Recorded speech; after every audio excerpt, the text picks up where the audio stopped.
नमस्कार दोस्तों, मैं अनिल यादव। आज हम प्रॉफिट एंड लॉस की दूसरी क्लास पढ़ेंगे, जिसमें पहला प्रश्न ये है। एक फल विक्रेता 8 रुपये में 10 की दर से फल खरीदता है तथा फिर उन्हें 6 रुपये में 5 की दर से बेच देता है, तो बताएं उसे कुल कितने प्रतिशत का लाभ होगा। तो देखो, मोस्टली एग्जाम में आता रहता है ये प्रश्न। एक फल विक्रेता 8 रुपये में कितने खरीदता है? 10 खरीदता है तथा 6 रुपये में कितने बेचता है? 5। हमें क्रॉस मल्टीप्लाई करना है। 6 दही 60, ये क्या हो जाएगा? विक्रय मूल्य। 8 पंजे 40, ये क्या हो गया? क्रय मूल्य। देखो, 40 के खरीदे और 60 के बेचे, तो उसे क्या हुआ? लाभ हुआ 20 का। लाभ और हानि किस पे होती है? क्रय मूल्य पे। 1/2 का मान 50%। और देखो, एक दूसरा तरीका ये है।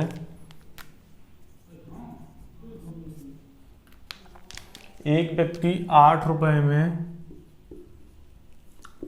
10 खरीदता है तथा 6 रुपये में 5 बेचता है। तो हमें कुछ नहीं करना, व्यक्ति जितने फल खरीदेगा उतने ही फल तो बेचेगा। तो हमें ये बराबर करना है। बस कैसे बराबर कर लेंगे? 2 का गुणा यहाँ और 2 का यहाँ। तो देखो, अब जो आया नया, वो 8 रुपये में 10 खरीद रहा है, 6 दूनी 12, 12 रुपये में 5 दूनी 10 बेच रहा है। तो देखो, 8 के खरीदे 12 के बेचे, तो कितने का लाभ हुआ? 4 का। कितने से? 8 से। 1/2 का मान मैंने तुम्हें लिखाया होगा 50%, वरना यहाँ 100 का गुणा कर दो और फिर 200 कट जाएगा। 2 से कितनी बार? 50 बार। अब चलते हैं हम दूसरे प्रश्न पे।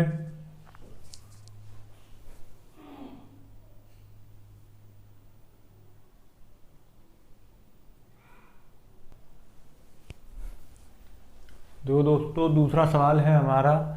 एक दुकानदार 15 रुपये में 12 की दर से वस्तुएं खरीदता है तथा फिर उन्हें 10 रुपये में 10 की दर से बेच देता है, तो उसे कुल कितने प्रतिशत का लाभ या हानि होगा। तो देखो, हमें इसी तरीके से निकालना है। ये व्यक्ति 15 रुपये में 12 खरीदता है, 15 रुपये में 12 खरीदता है और 10 रुपये में 10 बेचता है। इनका क्रॉस मल्टीप्लाई कर दो। 15 दहाई 150, ये क्या है? क्रय मूल्य। 12 दहाई 120, ये क्या है? विक्रय मूल्य। तो देखो, जब व्यक्ति कोई वस्तुएं 150 रुपये की खरीदेगा और उन्हें 120 रुपये की बेचेगा, व्यक्ति वस्तुएं 150 की खरीदेगा और उन्हें 120 की बेचेगा, तो उसे क्या होगा बताओ? हानि होगी। लेकिन कितने की हो रही है? 30 की। क्रय मूल्य कितना है? 30 से 1/5, 1/5 का मतलब होता है 20%। अगर फिर भी है तो 100 का गुणा कर दो, 5 से ये 20 बार चला जाए, यानी 20% की हानि। दूसरा तरीका देखो हमारा अभी वाला। एक व्यक्ति 15 रुपये में कितनी खरीदता है? 12 और 10 रुपये में कितनी बेचता है? 10। एक व्यक्ति 15 रुपये में 12 वस्तुएं खरीदता है और 10 रुपये की 10 बेचता है। तो देखो, व्यक्ति जितनी वस्तुएं खरीदेगा उतनी ही बेचेगा। तो यहाँ पे हमें वस्तुओं की संख्या समान कर लेनी, और कैसे होगी? इन दोनों के एलसीएम पे। 60, 12 का और 10 का एलसीएम 60 होता है, तो इसे 60 बनाएंगे तो 5 का गुणा यहाँ करेंगे तो 5 का यहाँ भी करना पड़ेगा। और देखो, 5 यहाँ पे 6 का करेंगे तो 6 का यहाँ भी। तो देखो, यहाँ पे जो क्रय मूल्य है 15 पन्ना 75 हो गया और यहाँ पे 60 हो गया। वस्तु हमने 75 की खरीदी थी और 60 रुपये की बेची। वस्तु हमने 75 की खरीदी थी, 60 रुपये की बेची। तो यहाँ पे क्या हो रहा है? हमें घाटा कितने का? 15 का। कितने से? 75 से। परसेंटेज के लिए 100 का गुणा 15 पन्ना 75 और 5 से 100 20 बार, क्या हो गई 20% की हानि। अब चलते हैं अगले सवाल पे।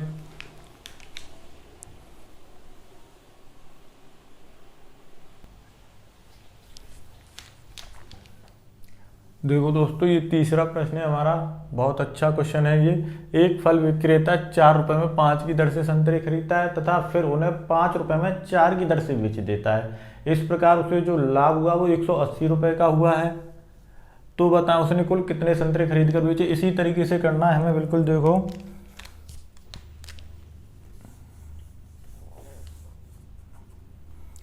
एक व्यक्ति ने 4 रुपए में 5 खरीदे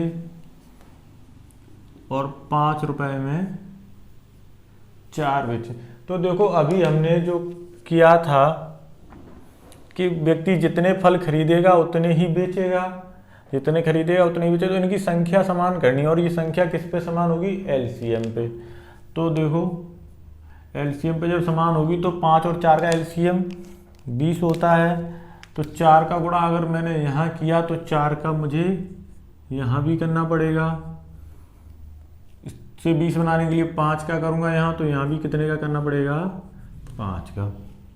तो देखो 4 चौक 16, 5 चौक 20, यानी उसने 16 रुपए में 20 संतरे खरीदे होंगे इस अनुपात में और बेचे होंगे पचम 25 रुपए के 20। इस अनुपात में उसने बेचे होंगे। तो यहाँ पे देखो जो उसे लाभ हो रहा है कितने के बराबर, 9। यही 9 अनुपात कितने के बराबर है, सवाल में कितने का लाभ हो रहा है, 180। 1 अनुपात का मान 9 दूनी 18, 1 0 ये 20। तो देखो संतरों की संख्या कितने अनुपात है, 20 अनुपात। तो 20 का गुणा यहाँ और 20 का ही यहाँ, कुल संतरे कितने आ जाएंगे, 400। अब हम चलते हैं फिर अगले प्रश्न पे।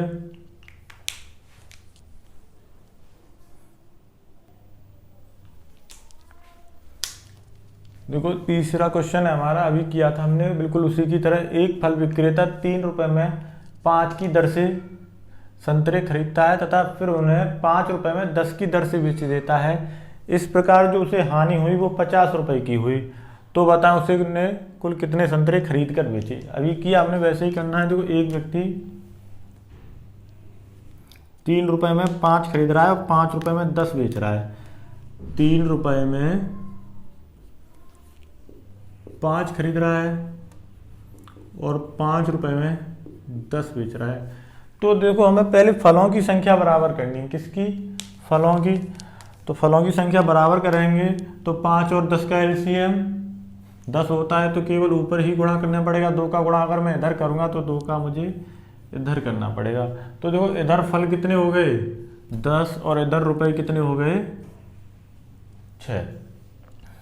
6 रुपए के 10 खरीदे थे उसने और 5 रुपए के 10 बेचे। तो देखो यहाँ पर जो उसे हानि हुई, यहाँ पे जो उसे हानि हो रही है कितने की, 1 रेशियो की। ये सवाल में कितने के बराबर दे रखी है, 50 के। तो देखो फल उसने कितने अनुपात में खरीदे, 10 के में। तो 10 का गुणा इधर कर दो, 10 का इधर, तो कुल फल कितने आ जाएंगे, 500। अब चलते हैं हम एक और आगे प्रश्न पे।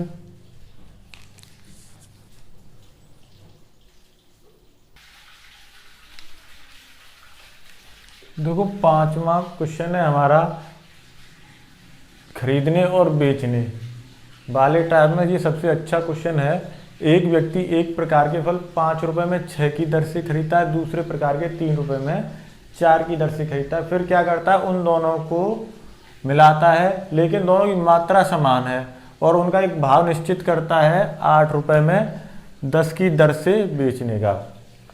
तो इस प्रकार के पूरे सौदे में यानी तो इससे उससे कुल कितने प्रतिशत का लाभ या हानि होगी। तो देखो कैसे करना है हमें, जैसे अभी तक हम करते आए हैं वैसे ही करेंगे। एक व्यक्ति एक प्रकार के फल खरीदता है 5 रुपए में 6, दूसरे खरीदता है 3 रुपए में 4। तो देखो दोनों फलों की मात्रा हमें पहले ही समान दे रखी है, इनकी समान करेंगे तो देखो यहाँ 2 का यहाँ 3 का, क्योंकि एलसीएम पे आके समान होंगे। जब यहाँ 2 का किया मैंने तो यहाँ भी करना पड़ेगा 2 का, यहाँ 3 का किया तो यहाँ भी 3 का। तो देखो उसने 12 फल पहले खरीदे और 12 ही बाद में। पहले 10 रुपए के खरीदे और फिर 9 रुपए के। तो उसने इस प्रकार 10 और 9 19 रुपए के फल खरीदे।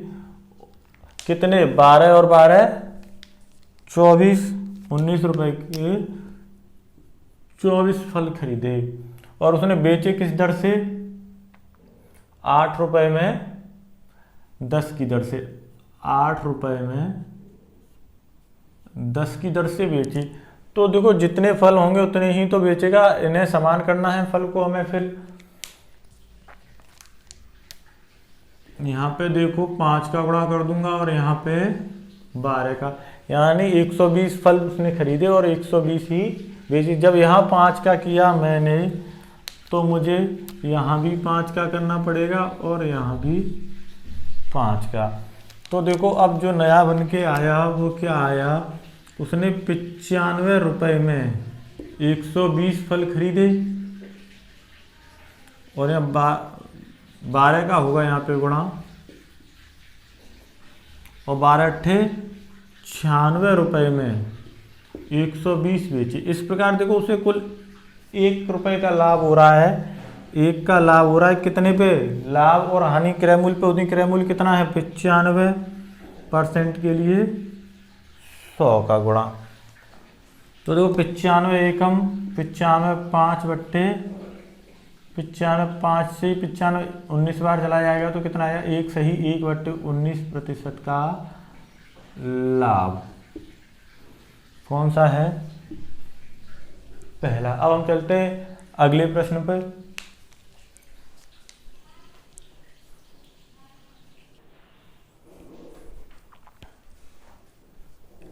देखो बहुत अच्छा क्वेश्चन है 6वां हमारा। एक व्यक्ति 1440 रुपए में एक रेडियो खरीदता है तथा उसका एक विक्रय मूल्य निश्चित करता है और विक्रय मूल्य का 20% मरम्मत पर खर्च कर देता है। जो भी उसने विक्रय मूल्य निश्चित किया था उसका 20% वह मरम्मत पे खर्च कर चुका है, फिर भी उसे 40% का लाभ हुआ। रेडियो का विक्रय मूल्य क्या होगा। तो देखो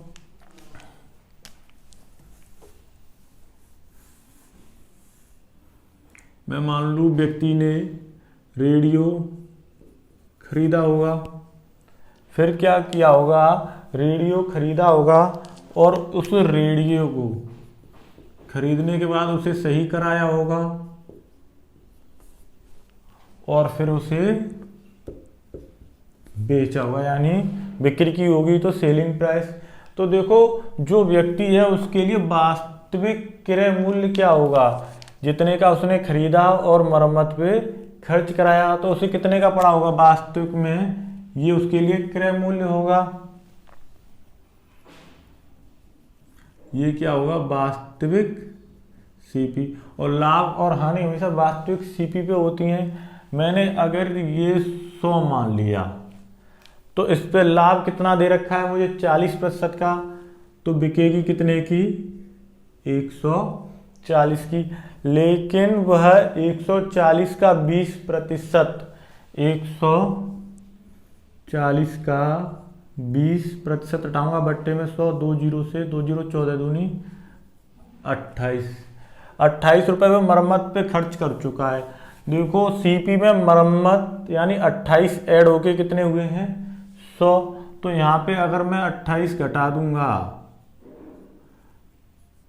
तो ये कितने का निकल आएगा 72 का, यानी उसने कितने 72 अनुपात की खरीदी थी और यही 72 रेशियो बराबर मुझे सवाल में दे रखा है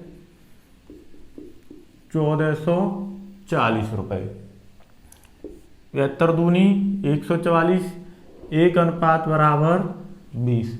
विक्रय मूल्य पूछा है हमसे वस्तु का, तो देखो विक्रय मूल्य कितना है 140 अनुपात 140 का गुणा यहाँ और 140 का यहाँ, तो विक्रय मूल्य कितना निकल आया 14 दूनी 28, 20 ये कौन सा है। अब चलते हैं, फिर हम एक ऐसा ही क्वेश्चन करेंगे।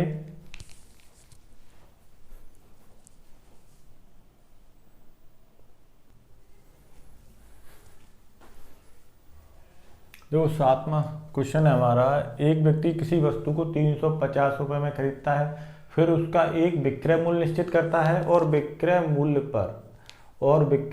पर का 20% मरम्मत के रूप में खर्च करता है, फिर भी उसे जो लाभ हुआ वो 50% का हुआ। वस्तु का विक्रय मूल्य ज्ञात करो। तो देखो अभी की तरह हमें करना है, जितने की उसने खरीदी होगी क्रय मूल्य प्लस मरम्मत, ये क्या है उसका वास्तविक क्रय मूल्य, और वस्तु उसने बेच दी। तो देखो इसे अगर टोटल को मैं 100 मान लूं तो इस पर 50% का लाभ होगा, तो कितने की हो जाएगी 150 की। अब 150 का 20% उसने मरम्मत पे खर्च किया, तो जब मैं 150 का 20% हटाऊंगा बट्टे में 100, 2 जीरो से 2 जीरो 15 दूनी 30, यानी 30 रुपये उसने मरम्मत पे खर्च किए हैं। 30 रुपये उसने मरम्मत पे खर्च किए हैं, तो ये CP कितना होगा, इन दोनों को योग करके ही तो 100 बना है, तो CP 70 हो जाएगा। और यही 70 अनुपात बराबर 350 के दे रखा है। एक अनुपात का मान बताओ कितना हो जाएगा, 70 से ये 5 बार चला जाएगा, एक अनुपात का मान आ गया 5। हमें निकालना क्या है विक्रय मूल्य। विक्रय मूल्य का अनुपात कितना है 150। 150 का गुणा यहाँ 150 का यहाँ, तो विक्रय मूल्य कितना निकला 15 पन्ना 75 और 1 जीरो ये 750 रुपये। अब चलते हैं हम नए क्वेश्चन पे।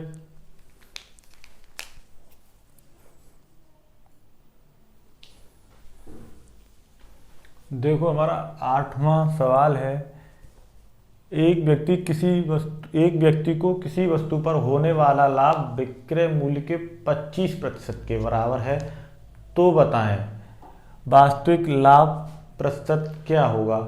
तो देखो अभी जो लाभ है वो विक्रय मूल्य पे निर्धारित करवा रहा है इस पे, लेकिन वास्तविक लाभ या हानि हमें किस पे होती है क्रय मूल्य पे। तो यही हमें निकालना है 25% कितने के बराबर होता है 1/4 के। 25% कितने के बराबर होता है 1/4 के। तो देखो जो लाभ हमें सवाल में कह रहा है विक्रय मूल्य पे निर्धारित करवा रहा है, तो ये 4 क्या हो जाएगा विक्रय मूल्य, 1 क्या हो जाएगा प्रॉफिट। जब हम किसी वस्तु को 4 में बेच रहे हैं तब 1 का लाभ हो रहा है, तो खरीदी कितने की होगी 4 में बेचने पर 1 का लाभ हो रहा है, तो खरीदी 3 की होगी और लाभ कितना हो रहा है 1। तो वास्तविक लाभ और हानि वास्तविक लाभ और हानि किस पे होती है क्रय मूल्य पे। 1/3 की वैल्यू मैंने तुम्हें लिखाई थी 33 सही 1/3 होता है, वरना 100 का गुणा करके 3 दुर्गा 9 फिर 1 3 दुर्गा 9 1/3%। अब चलते हैं फिर हम अगले प्रश्न पे।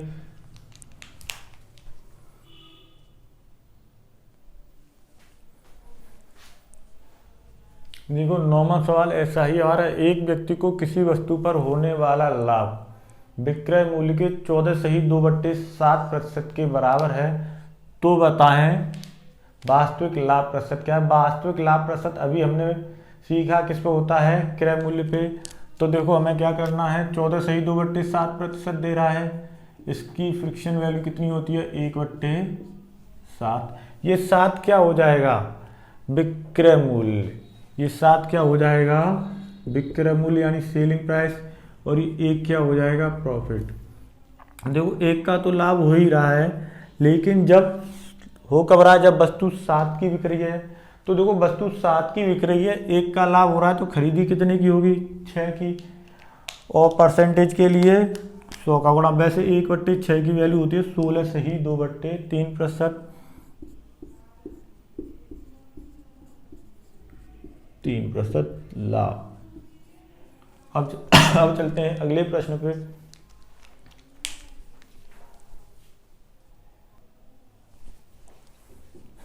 देखो ये लास्ट क्वेश्चन है, एक व्यक्ति को किसी वस्तु पर होने वाली हानि। देखो पिछले 2 सवालों में ये वर्ड हमारा मिसप्रिंट हो गया है, ये वाला, ये हमने लिखा नहीं है पर बोला तो है, मैंने समझाया है। तो किसी एक व्यक्ति को किसी वस्तु पर होने वाली हानि उस वस्तु के विक्रय मूल्य के 33 सही 1/3% के बराबर है। तो बताएं वास्तविक हानि प्रतिशत क्या होगी। वास्तविक हानि प्रतिशत होती किस पे है, क्रय मूल्य पे। तो देखो 33 सही 1/3% की फ्रिक्शन वैल्यू कितनी होती है, 1/3 या 1/3। तो देखो ये 3 क्या हो जाएगा, ये हानि किस पे बराबर दिखा रही है, विक्रय मूल्य की, तो ये विक्रय मूल्य हो जाएगा, और ये क्या है, लॉस। देखो 1 की हानि तो हो रही है, लेकिन वास्तविक हानि पूछी हमसे जो क्रय मूल्य पर होगी, 3 रुपए पे बेचने पर तुम्हें 1 का घाटा हो रहा है, तो तुमने खरीदी कितने की होगी, 4 की। 1/4 की वैल्यू मैंने तुम्हें लिखाई है 25% होती है। अगर फिर भी नहीं तो 1/4 में 100 का गुणा कर दो, 25%।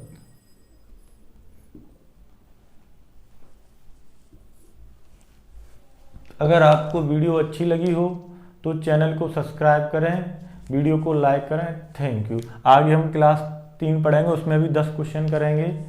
Okay, thank you.